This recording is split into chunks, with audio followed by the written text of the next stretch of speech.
morning here with Just Marie and Dee. It is day 7 of Vlogmas. No, it's day 7 of Vlogtober. Why do I keep saying it's Vlogmas? Too early for Christmas. Too early for Christmas. Today I'm taking part in another YouTube Collaborators collaboration. It is Sunday morning. Yes, I'm still in my dressing gown. Ingrid is our host. Her channel is Mommy and Mia Homeschool Chronicles. There'll be a playlist, of course, to the other collaborators down below. There will be a link to Ingrid down below, and it would be great for you to check them out. Ingrid's collaboration this morning is to make a meal for breakfast, lunch, or dinner using 5 ingredients. I have done that, but I've missed out one important component of her challenge. She wanted it done in 30 minutes. So while it was definitely made in 30 minutes in terms of it was a really quick thing to make in terms of ingredients and getting it in the oven, it's going to take more than 30 minutes to cook. So I'm sorry, I forgot about that part of the challenge, but I suspect it's still going to be a lovely recipe, and the preparation time was well and truly under 30 minutes. In fact, I would say if you've got everything together, it could be done in 5 to 10 minutes. So these are my 5 ingredients. The recipe called for old-fashioned oats, so I'm going to use those. The recipe called for 2 large eggs. Because I have bought, oops-a-daisy, a mixed size box, they are not particularly large, so I am going to use the 3 of them. It called for maple syrup, bicarbonate of soda as we call it here, you guys call it baking soda, and 3 ripe bananas.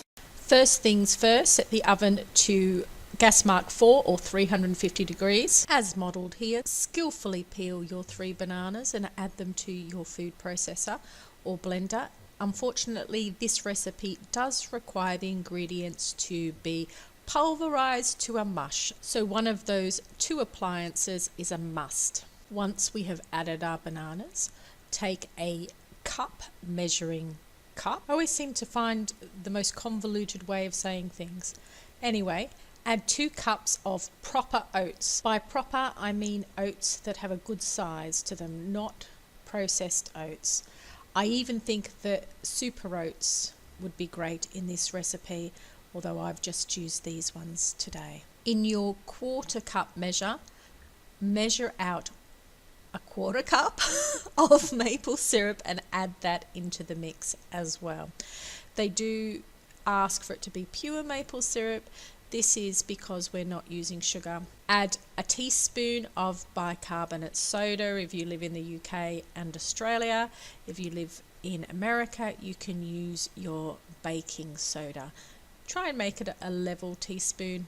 Obviously, this is a difficult task that I have agonized over and really makes me question whether I should be in the kitchen at all. Because if I can't get that right, what hope is there for me? Nah, not really. I'm okay with taking time. Add that to the blender, and then you can add in your eggs. The recipe calls for 2 large eggs. As said earlier, I have used 3 eggs because they weren't large. They were sort of small to medium.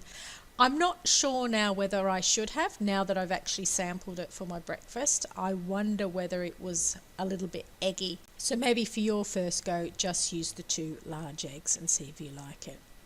When that's done, mix it, blend it, pulverize it, mix it to an absolute pulp. While it is mixing, take time to prepare your baking pan or your loaf pan to however you like to do it in your household. I have used a strip of baking paper across the bottom so it doesn't stick as much.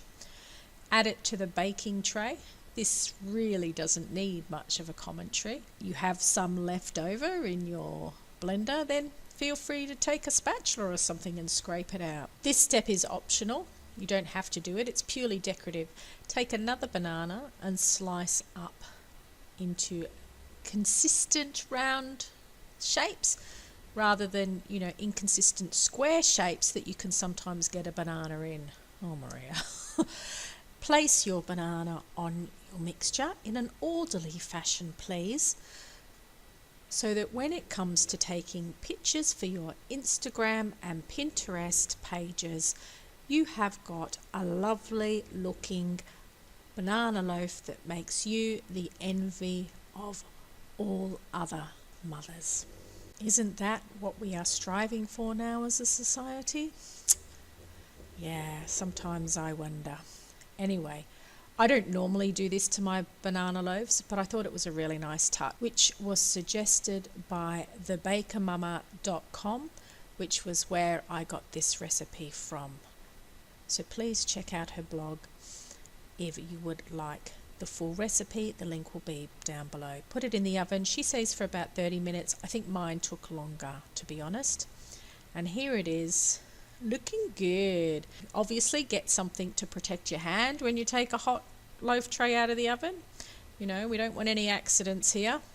You can see that the bananas really do give it a lovely rustic, wholesome effect. Take a skewer or one of those fandangle pokey things if you have one and test whether it is done. I've been Maria, you've been awesome, and this has been a 5-ingredient breakfast banana bread.